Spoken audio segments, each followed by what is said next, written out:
কেমন আছেন সবাই? আজ আপনাদের দেখাবো কিভাবে প্লাস্টিকের জুতা তৈরি করে। একটি মেশিনের ভিতরে রেজিং দেওয়া হচ্ছে, লালের জন্য লাল এবং সাদার জন্য সাদা রেজিং দেওয়া হলো।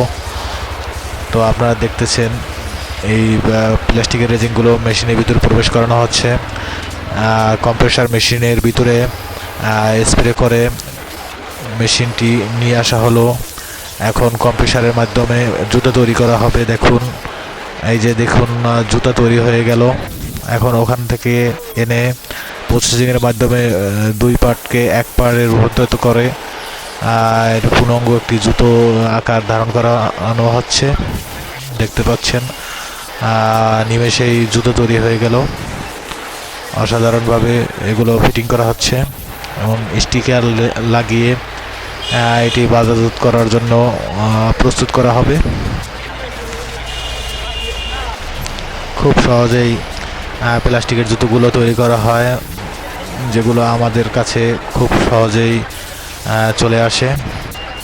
আমরা খুব স্বাচ্ছন্দ্যে এগুলো পায়ে দিয়ে থাকি। দেখতে অসাধারণ। ধন্যবাদ সবাইকে।